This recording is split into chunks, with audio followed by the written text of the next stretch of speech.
house flipper, a businesswoman, a go-getter, a big investor, a gold builder that could teach you to get richer like millions, baby. You really about to fill your savings. You about to have multiple streams to pass your children, baby. Let me teach you to get your credit on track in the long run. You'll make it all back at Catalyst and watch it all psychology black on firm, but we ain't all black. Yo, what's up? It's your girl, Constance Carter. I hope that y'all back with me. I was on a minute ago and I was talking my ass off and my mic wasn't even on and I was just into the thing and I wasn't looking at the comments and y'all was on and y'all was really rocking with me, but y'all couldn't hear me. And so hopefully right now, I'm sure you can hear me now. But I appreciate y'all coming back with me because I was just like, you know what? I'm just going to start this whole little stream over because y'all couldn't hear me anyway. Hold on. I just got to do something real quick. Boom. All right. Y'all rocking with me? Y'all rocking with me? Y'all rocking with me. Okay. I see folks coming in. Thank you for coming back. I was on a second ago and I was having some audio difficulties. But I want to talk about this whole idea of this theft of Black wealth because there's something that's really serious. And as we go into 2025, it's extremely important that you have this information because with this next, thank you, Colleen, with this upcoming administration, there's going to be a lot of changes. I don't know if you know. Thank you, Tish. Thank you. And listen, wait. Before I even start, I want to make sure that you are subscribing to Fly Nubian Queen. Okay. And every time we come live, I want to make sure that you text the word Queens to 87948. Text the word QUEENS to 87948 so that you can be alerted every time we get ready to go live. All right. And then subscribe to everywhere I am Constance Carter. You see that right there?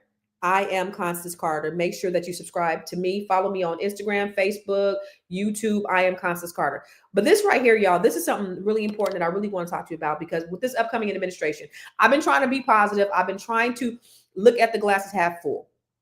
But I think the day after this guy was elected, he basically said that he was going to give restitution to people who were victimized by DEI.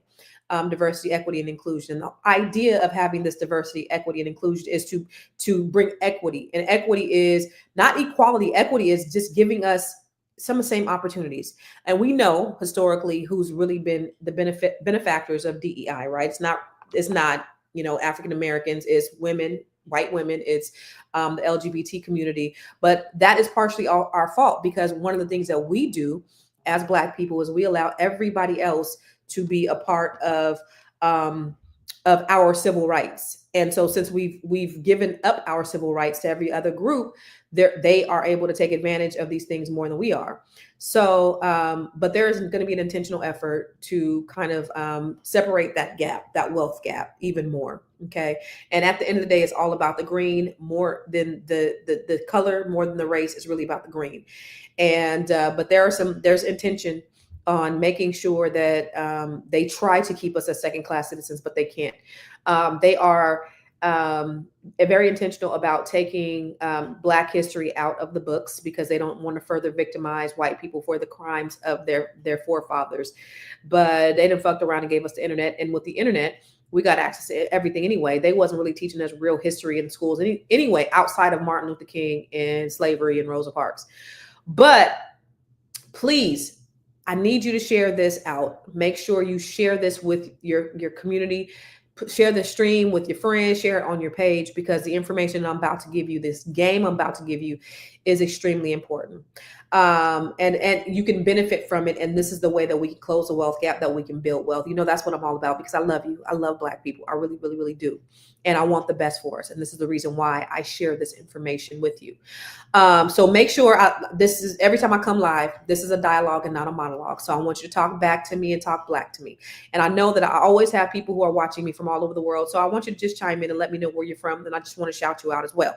I want to get right to it though, because if we look at the history of this country, there have been intentional practices, which is true today. It's true to this day. There have been intentional practices to continue to perpetuate this wealth gap. Okay. There has been intentional practices, from slavery. Let's talk about slavery. And I know we always talk about slavery, but this is what affects us today. You have slavery from 1619 to 1865, where they got free labor for 250 years, right? And then right before slavery ended in 1862, they had the Homestead Act of 1862. What was the Homestead Act of 1862? I don't know if you know, but it's when they gave millions and millions of parcels of land to white people. Why? Because they were white. That's it. They gave them 270 million acres to white people for being white. Then 3 years later, in 1865, we were promised 40 acres for the hundreds of years of free labor, which they rescinded, and they never gave it to us. So we know that the number one way in this country is to build wealth is through real estate. Real estate is the number one way. Number two is intergeneration. No, number two, 90% of wealth is built through intergeneration. So that's people passing their wealth down. The 80% of wealth is through real estate. So they've been, of course, head start, right?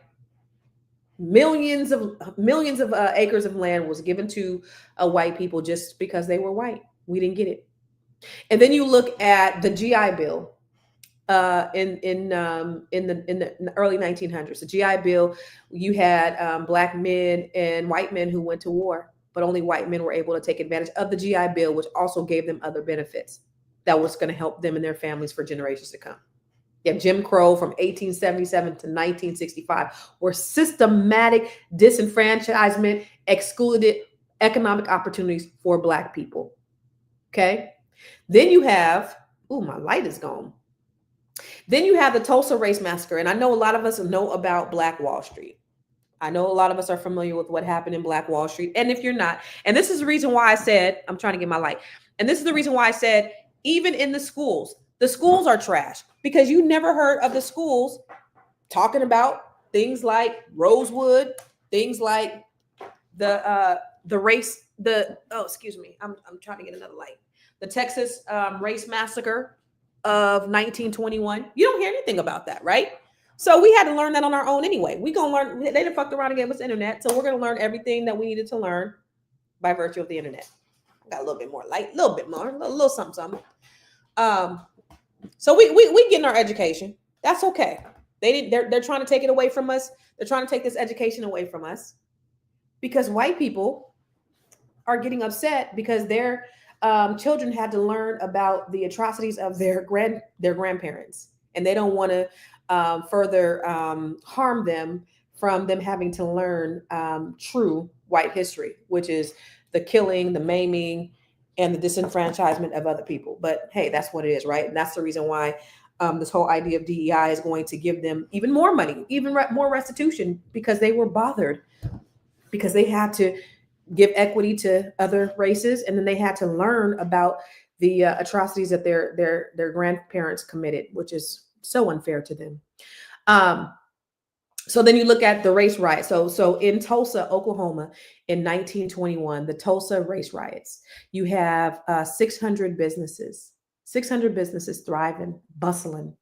I could just imagine now. Think about it. Think back to 1921, when you're somewhat insulated.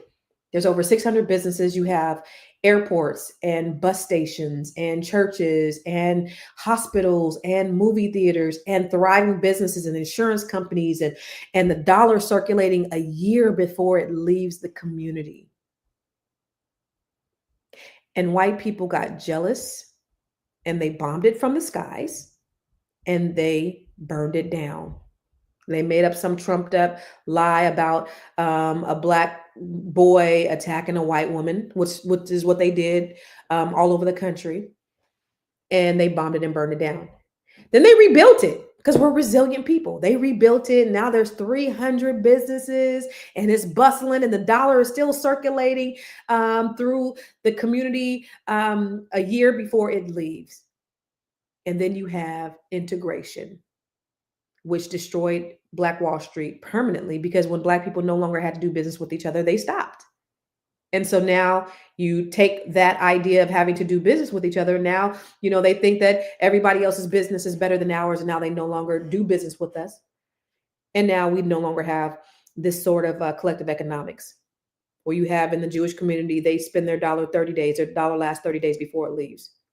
In the Asian community, 20 days, 21 days, 20 days. In the white community, 17, Hispanic, 11 days. But in the Black community, we have 6 whole hours that we spend with each other. There was not only communities like Greenwood in Tulsa, Oklahoma, you had Rosewood, you had all these other communities that did the same thing, that practiced collective economics. And you had situations where white people would come and take their land, or they would burn it down, take it for no reason. I'm gonna give you a few examples, but I just want to just give you a little bit of history and background of what's happened, and then we're going to talk about a solution. But I just want to tell you how deep this is, because there's an intentional effort to keep you disenfranchised, Black people. But they done fucked around and gave us the internet, which gives us the connection that we need in order to rebuild. And I'm so serious about rebuilding and connecting us so that we don't have to lose our wealth. There was an article in Forbes magazine in 2017 that said by the year 2053, Black median wealth was going to be a 0.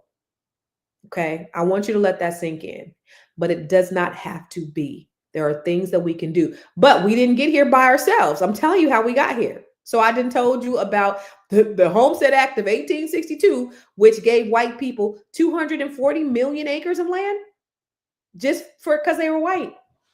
And then you have Jim Crow, and you have the Tulsa Race War, and then you have Rosewood, you have all these other, you have the GI Bill where Black veterans weren't able to take advantage.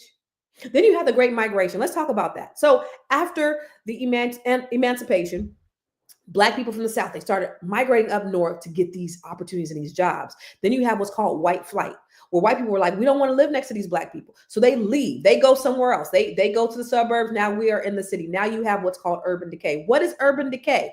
Urban decay is now the local governments start taking businesses out of the economy to starve the economy, to create this impoverished community and these ghettos. This was by design. Okay. So these were intentional acts against you, African-American people. Why do you think they did this to your folks? I'm going to tell you why. Because we are a resilient people. They know and realize and understand how much power that we have.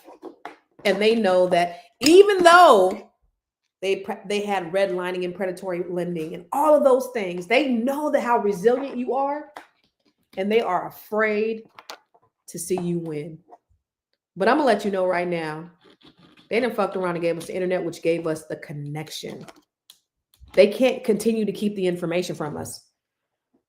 My kids is getting all this information on TikTok. You sitting here, we're communing and conversing here today, and I just want to share with you the ways that we can do it. But we got to go back historically so that you could see the depthness of this. Okay. So you had urban decay, which when you go into these ghettos today, when you go into these urban communities today, you won't see any big box stores. You won't see any Kmart's, or you won't see, Kmart. You won't see any Walmarts. You won't see any large communities that they're putting in these neighborhoods. Even to this day, that's by design. So what you will see is a Church's Chicken. You'll see some check cashing places. You'll see some liquor stores. So these kids are getting up. They're going to the liquor store, right? They're going to the liquor store. They're getting they hot Cheetos and they Fanta soda, and they going to school. Now they got ADD and all these other things, so now they can't function properly. This is all by design. Okay. This is what they're doing to you. Then you think about COINTELPRO in the 60s, in the 50s and the 60s. J. Edgar Hoover said the biggest threat to America is the Black Messiah, Negro unity. Why do you think that is? Because they think that we are just as evil as them. And if we get a little power and if we get a little unity, we're going to do to them what they've done to us systematically over the last several hundred years. But that's not who we are. So then they start to flood our communities. First of all, they kill our leaders. They flood our communities with drugs. Then you have mass incarceration. Well, they gave these brothers the drugs. Now they're selling the drugs to their people. They're killing their people, and they're incarcerating these men. You give us welfare, you take the Black man out of the home. We lose our wealth in that way, because now we don't have a 2-parent household. Now we don't have a collective family where we can build together, because we're just getting enough with the welfare. And if you find a man in the home, if they come and they find a man in your home, then they cut off your welfare. They're not giving the man a job. These were done by design. Now let's go on up to 2008. Now we're in the 2000s, and you have the housing crisis of 2008. That they specifically gave bad loans. They targeting Black people with these subprime loans, sold these high-risk loans and these predatory loans on the secondary market. A lot of people defaulted and then had the nerve to turn around and say Black people were the reason why we had the market crash. I heard these pundits saying this because they put us in the bad loans. Then they turned around and said it was our fault because they were trying to help Black people become homeowners. When you have Black people with the same credit profile as white people, but they chose to put us into bad loans. So today the wealth gap is what it is because of these practices. And then you go on to the 2000s. In the last couple of years, let me tell you, all of these banks that have been getting fined for practicing predatory lending practices. Wells Fargo in 2022, they were fined $3.7 billion, okay, for predatory lending. Bank of America was fined $1.6 billion in 2020 for practicing predatory lending. Citigroup was fined $1.6 billion for practicing predatory lending. No, $7 billion, yes. Ocwen Financial was fined $150 million for predatory lending. Truist, I didn't even know what Truist was till I moved down to the East Coast. $10 million for practicing predatory lending. U.S. Bank, check this out. This is a big one. $37.5 billion for practicing predatory. $37.5 million for deceptive practices. Regions Bank, $13 million. PNC, $24 million. So we have these banks that are intentionally practicing predatory lending practices to people who look like you that are getting fined. The question is, where's the money actually going? Are the victims cured from the predatory practices? No, that's going to the federal government. But that's a whole nother story. So you have these practices that are in place that are designed specifically. I don't even want to talk about the music and all the other things that are designed to destroy you. Why? Because you are a resilient. Colleen said predatory lending in college student loans. And who's the biggest benefactor? Thank you, Colleen. Who's the biggest benefactor of student loans? Black women. Yes. I had a principal. She made $250,000. She had over $500,000 in student loans. I couldn't get her a loan for $100,000. Predatory practices. Okay. Let me show you a video of something that I just seen, another form of wealth stealing by these people. Let me show you this video.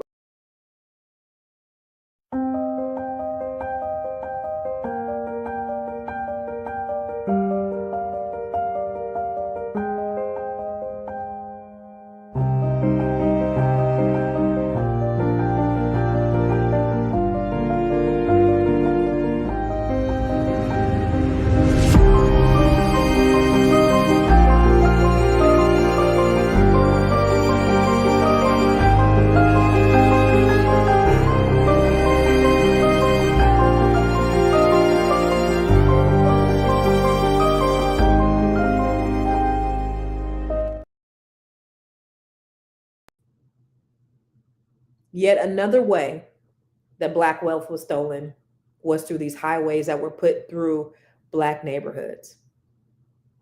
It's a trap, and they specifically designed them so that they can go through Black neighborhoods and Black people could steal their wealth. And when you have what's called eminent domain, it means that they get to take your property and not even pay you fair market value for it. And so Black people lost millions and millions of dollars with this predatory practice. And I want to tell you about my situation. This house I'm in right now, I just closed on this house. I'm happy. I was in contract 6 months, but what made me think about this topic was what I learned in the process of me purchasing this house. And it's something like what happened here. And I'm gonna show you this video of what happened here. A caller asking when she was moving out. And I said, "What do you mean?" He says, "Well, I bought your house in an upset bid." This was news to Rogers. She had already paid off her Pitt County home of 12 years. So I kind of thought it was a joke. But she soon found out this was no trick. Her home, valued at $413,000, was sold for just $221,000. It turns out her HOA foreclosed on her home 11 months ago, after it says Rogers didn't pay her dues. Well, why didn't you pay the $1,400? What's your response to that? That's all I hear. And I say, I would have if I known. Rogers claims she had no idea she was in an HOA. She also says she got no notice of the debt or the foreclosure, or even of the sale. No one ever came to your door. No one ever called you. No one ever sent you an email saying you owed this much. No. And she never signed the official papers. The HOA never served her lawsuit papers. They just didn't do it. That is fatal. That's a very real thing, and that's happening all over the country. Colleen, girl, I gotta have you on the show one day because Colleen is talking that talk. She didn't since we've been on here. She's been talking about all different kind of ways where they've been practicing predatory practice. 1862, millions of parcels of land. Yes, and then you said there was something else. You said Elon Musk complaining because the only thing children remember about George Washington was that he owned slaves. How he gonna be mad? He ain't even American. 2053, Black median income predicted to be 0. Wilkerson books are mandatory reading for my kids. But there's so many comments from so many of you. Colleen, you just got your finger on the pulse, and I appreciate it. Black Berkeley, urban renewal in Berkeley plowed down Black neighborhoods and Park and BART built there. I'm from the back. So let me tell you a little bit about this house that I'm in, valued at $1.1 million, right? This house comes on the market in one of the most wealthiest communities, wealthiest African-American communities in the country. Mostly Blacks, gated community, in a country club, right? And house comes on the market. I'm like, oh yeah. Ooh, I had been waiting since I had moved out here to purchase another property in this community. Property came up, and my offer got accepted. And they said it's subject to some court approval. Well, little did I know that this property was in the midst of a heated battle with an HOA foreclosure. Now listen to this. They were behind a couple of $1,000s on the HOAs. They went to the county court steps, sold this property to an investor. This investor also happened to be the investor that has been harassing Kevin Spacey over in Baltimore about his property. And they sold it to this man, this $1 million property, for $8,900 on the county court steps. So we're thinking, oh, we're going to go to court. It's going to get reversed. No problem. They go to court. They held up the foreclosure. They ruled in favor of this investor selling this $1 million home for $8,900. Okay. So we ended up going through for 6 months. It took us 6 months to finally close. And the judge, shout out to Judge Simpkins, she said in her ruling, you can't buy a tent in Prince George's County for $8,900, let alone a home in a gated community. But I really believe that God had put me in this position. I was like, God, like, Lord, why has it got to be so tough? God, just let me get a regular escrow. And what I discovered during this process was that this is a common practice that's been happening in this county and counties around here and probably all over the country for years. They have been stealing homes. So they vacated this foreclosure because of 3 reasons. But this foreclosure was done illegally.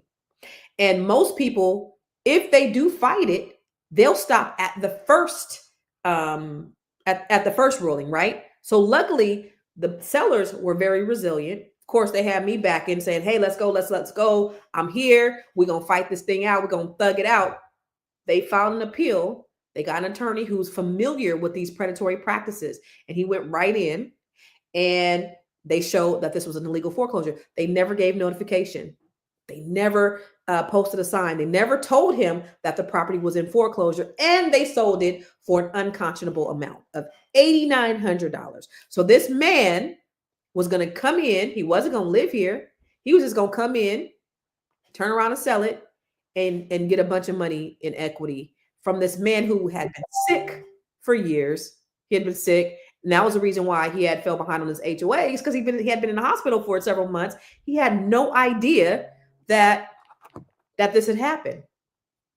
And so then I go and I look up the court records, and this guy had over 53. He has over 50 cases right now where either he's foreclosing on someone or he's evicting someone.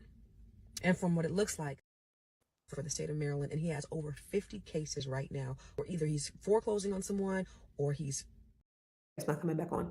It's not coming back on. So he had over 53 properties in the state of Maryland himself.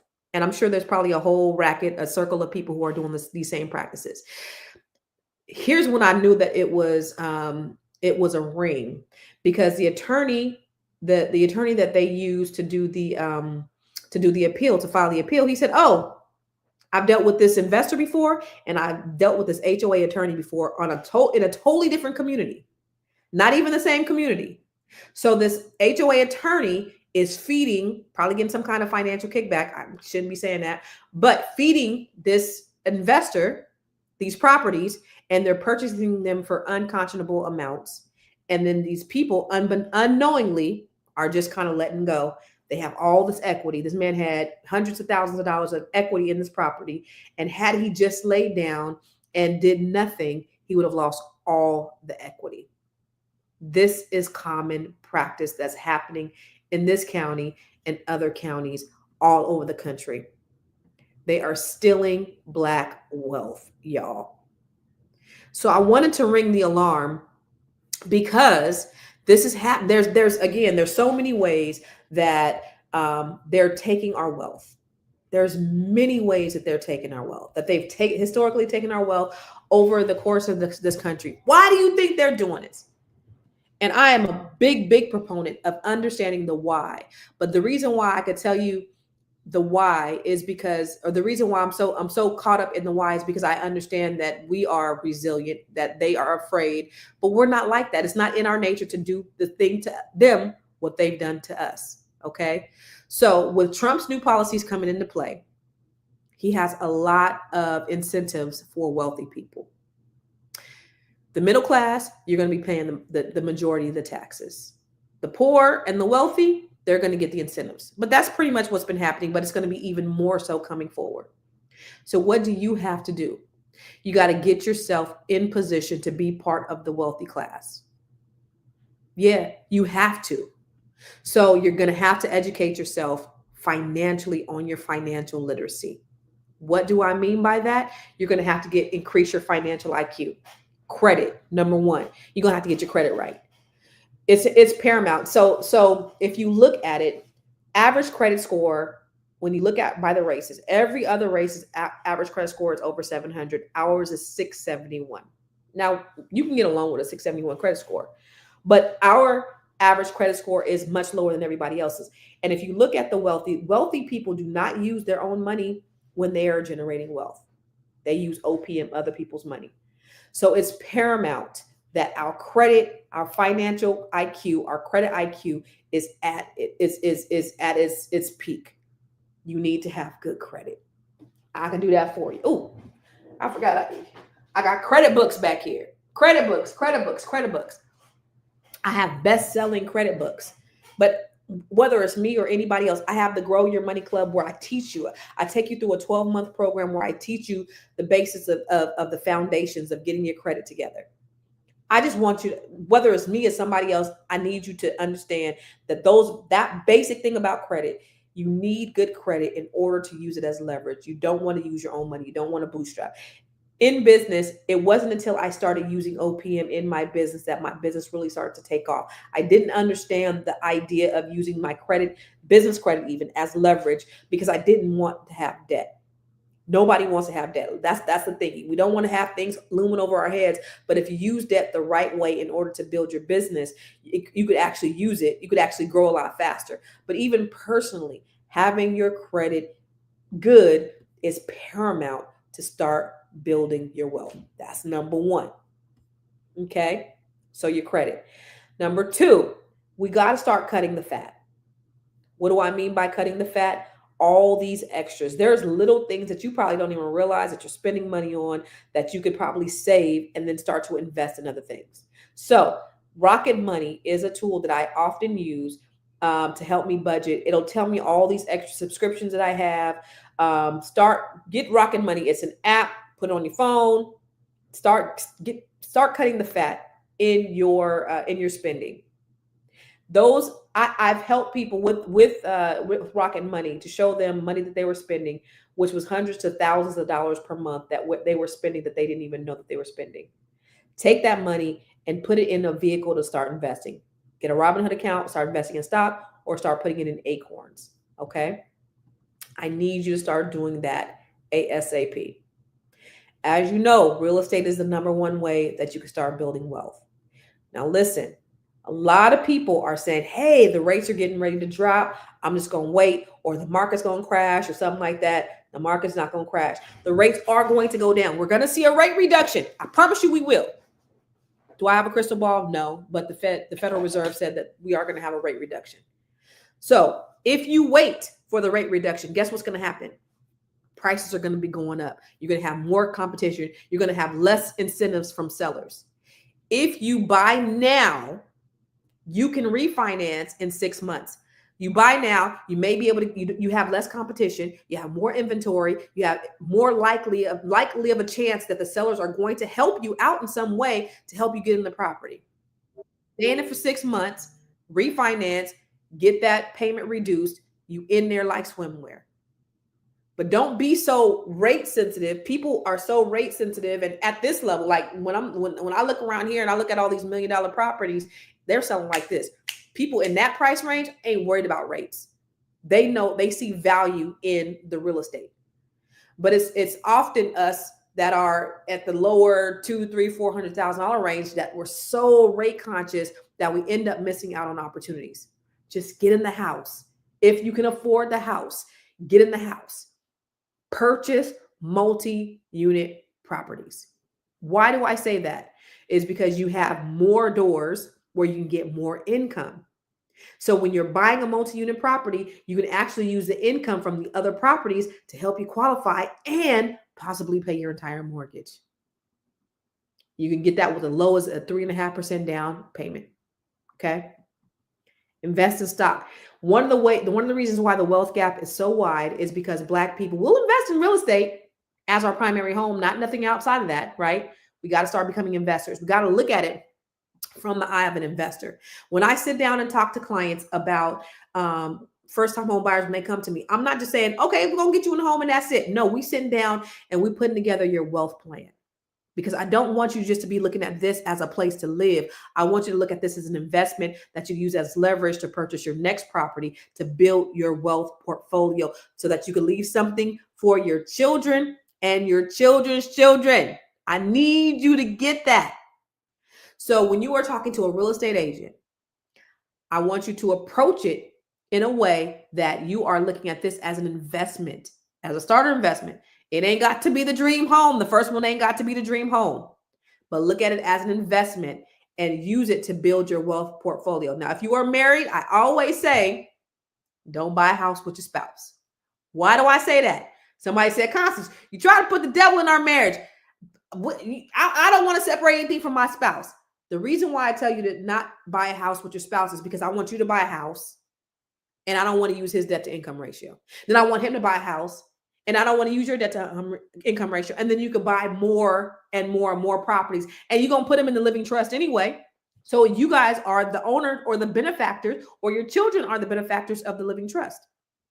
So it's not like you guys don't have ownership interest. You're just not using his credit and tying up his debt to income ratio to purchase more properties. That's what I'm saying. That's how we got to start approaching this as an investor. Okay. The other thing is the stock market. The reason why it's so wide is we're not investing in the stock market. We're not participating in our 401ks. We're not getting Roth IRAs. We're not doing those things. And I know it's because we don't have the education. The Black Business School, Boyce Watkins, he has a stock program where you can learn stock. Listen, a few years ago, my son was 12 years old. He took Dr. Boyce Watkins' stock trading program for children. I gave him $1,000. He took that $1,000 and he made $8,000. I would start there. If you don't know, take the one for the kids. You can learn the basics of the stock of investing in stock. Download Robinhood. You can start investing in stock. And if that's too difficult for you, get an Acorns account where it'll take your change. You connect your bank account. It'll take your change and it'll invest on your behalf. There's so many ways that you can make money. But if you are not diversifying your portfolio, then you're not going to be able to grow. Okay? Invest in a business. Become an entrepreneur. Now, everybody is not meant to be an entrepreneur, and I get that. But there is something that you do that you're probably afraid to do. That you probably don't know how to start it.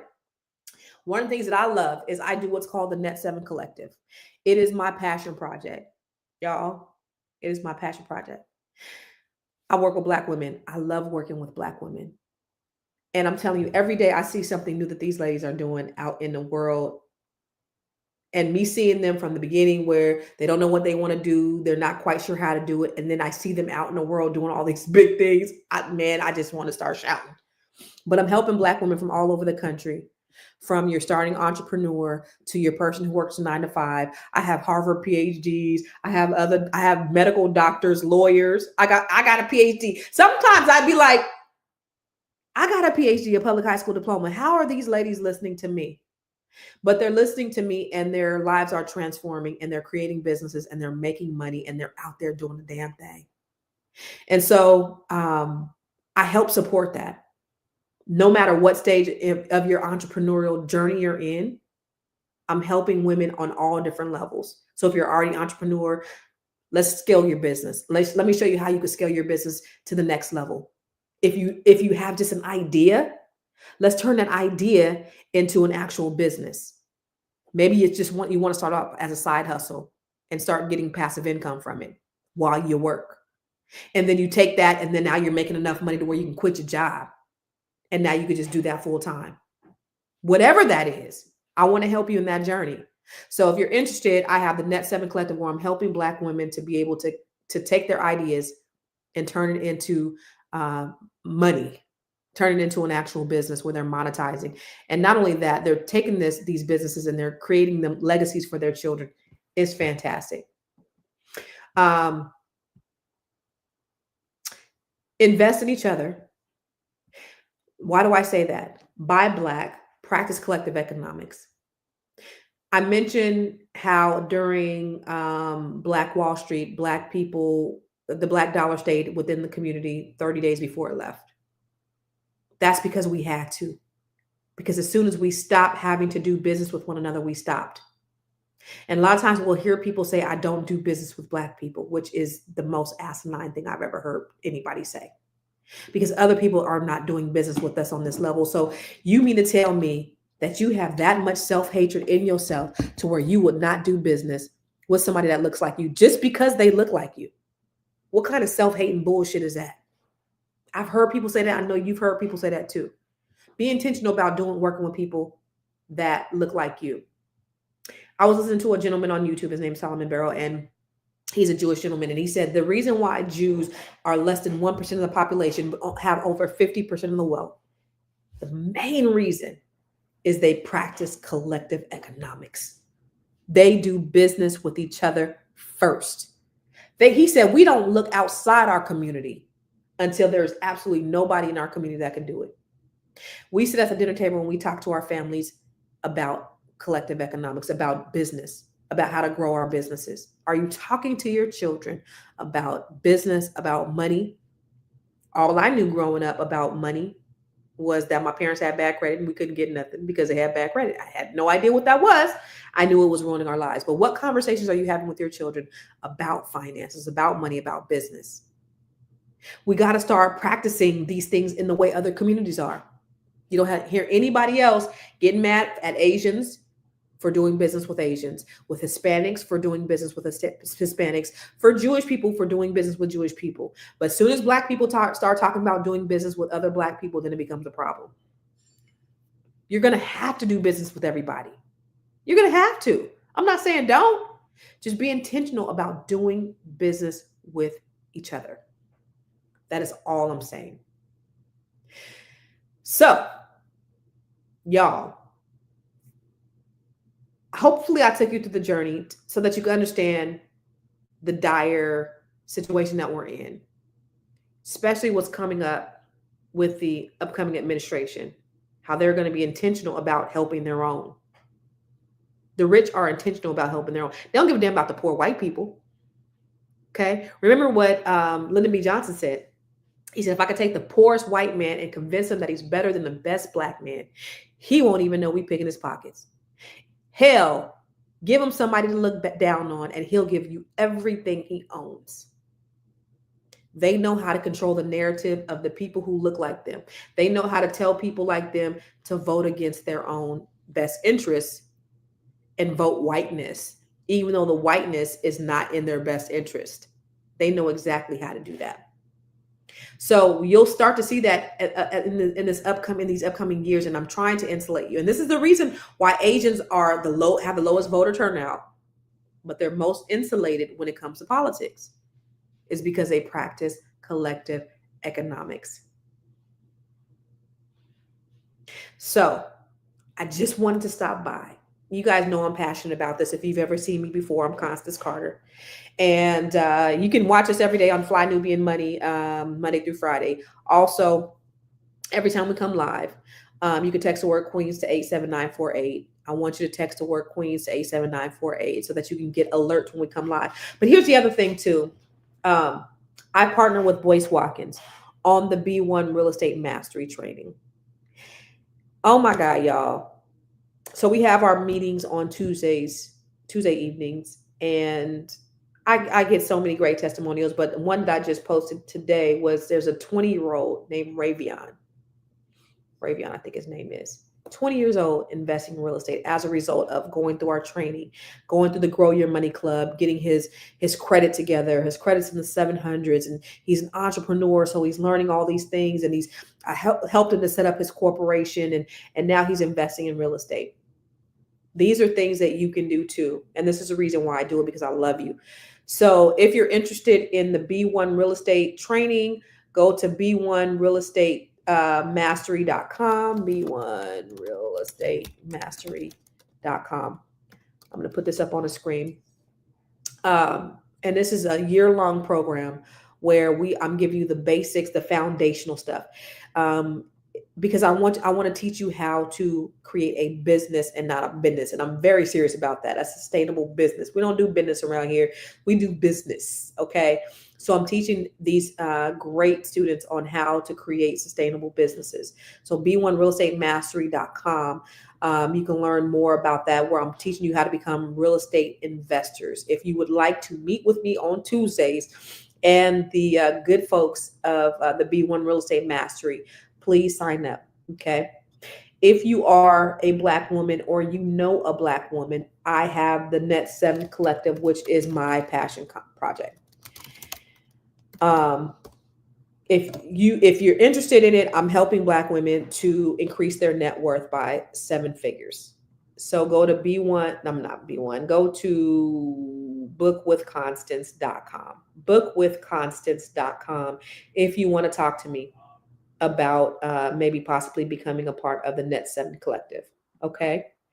The other thing is all of my books are 50% off. They're only $7 until the end of the year. I normally do that every year. And I promise you, people buy them by the droves. I don't get paid anything. I wish people was buying them like that when I had them at full price, so I can get a little something, but I don't make any money from it, but I do this for you. So buy them for your family for Christmas. All of my books. The workbooks are half price too. Everything is 50% off. All of my books. So if you want to learn anything about financial literacy, you can go online and get my books for 50% off. Okay. So I want you to do that as well. Get all my books, get them at Stocking Stuffers for the people that you love. Again, they're only on here because I love you and I just want to give you, it's not for me. I don't get rich off these books. This is truly a resource for me to be able to help you.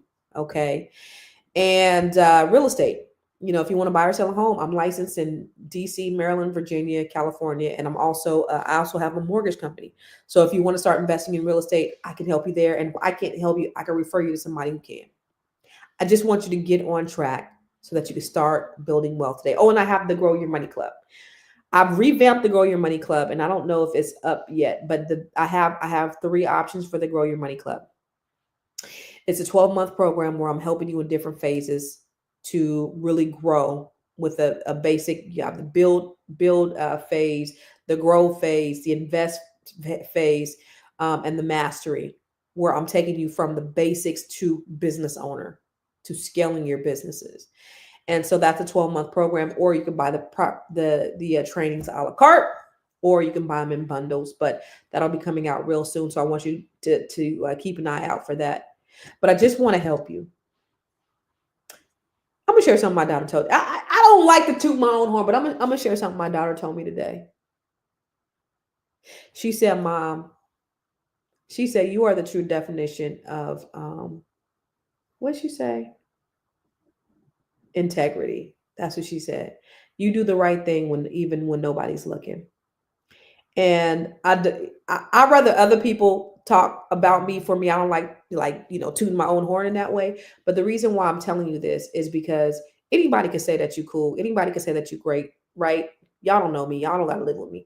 But for my own kids to think that I live my life with integrity, and they know that I do this because I love you guys. I love them. I want to see you win. I want to see my babies win. I want to see myself win. This is real for me. And that's the reason why I share that. This is really real for me. This is not like, I'm not trying, it's not a money grab. I'm not out here. I don't like, I'm okay. I'm good. I know how to make money. But I really want to help you. So that's the reason why I have all of these things available for you. Okay. So let me go through the comments really quick and see if there's any questions. If you have any questions or feedback.